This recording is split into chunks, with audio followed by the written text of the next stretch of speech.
Only in Kentucky could one county shape the Green River's entire navigation system, host one of the state's only shared Civil War monuments, and produce some quality people. Hi, I'm Michael. I want to teach you a little bit more about Kentucky. One county at a time. All 120 of them. And today we're talking about Butler County. Long before Kentucky's statehood, the Green River Valley was home to Native American communities who built large shell mounds along the water.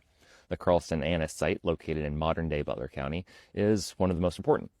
They contain foods, tools, remains, and burial materials that show long periods of settlement for that area.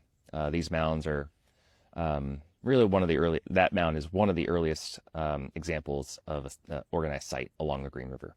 The first Euro-American settlers arrived around 1800. Richard Dellium and James Forgy were among the earliest recorded. They founded Barry's Lick, a small frontier worksite built around a salt spring.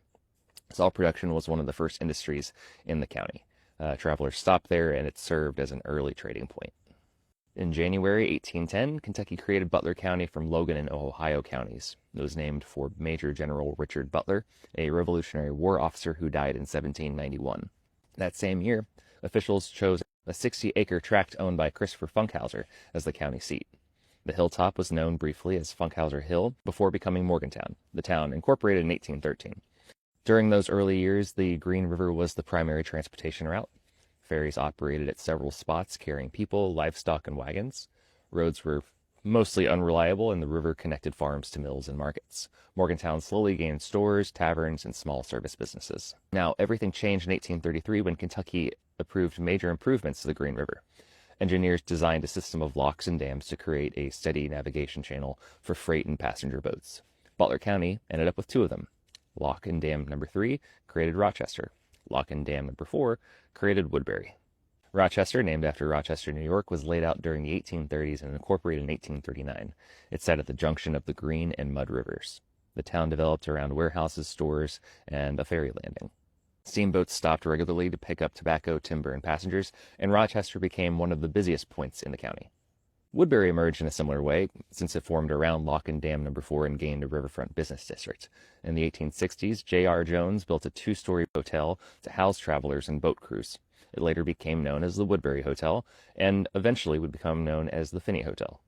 Woodbury's long-term identity centered on the lock system and the workers who kept it operating. The lock complex included more than the dam and machinery. The U.S. Army Corps of Engineers built a superintendent's house near Lock number 4 when the federal government took over Green River navigation in the early 1900s. It served as both a residence and an operations center for that lockmaster at the time.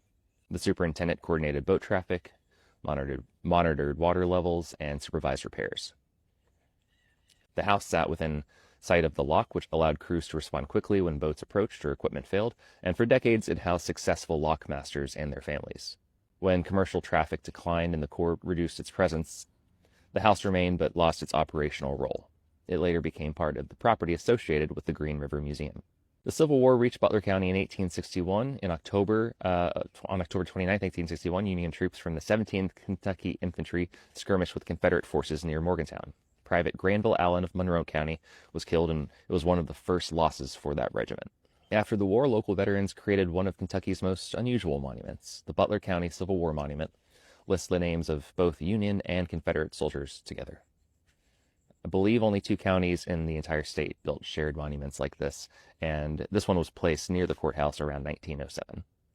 Like everywhere else, agriculture dominated the late 19th century. Farms produced corn, tobacco, and livestock. Timber companies cut hard forest wood and floated logs down the Green River. Grist mills and small shops supported rural communities. Butler County was also operating a poorhouse during this era, which housed residents with no income or family support.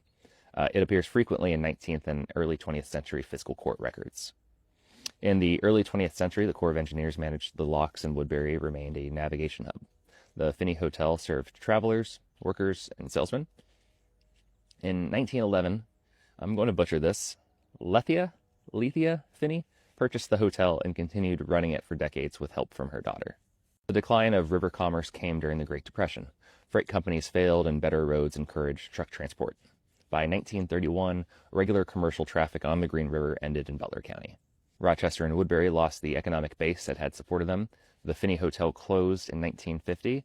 The superintendent's house and lock grounds became part of Green River Museum property. From the mid-20th century into the present, the county reorganized around modern services. Schools were consolidated. Charles Black City Park became the main recreation area. Morgantown held most of the retail, government, and community activity. Rochester and Woodbury remained small but historically important. Don J. Jenkins, born in the community of Quality, Kentucky in 1948, received the Medal of Honor for actions in Vietnam in 1969. In January 1969, Jenkins' unit was hit by heavy enemy fire.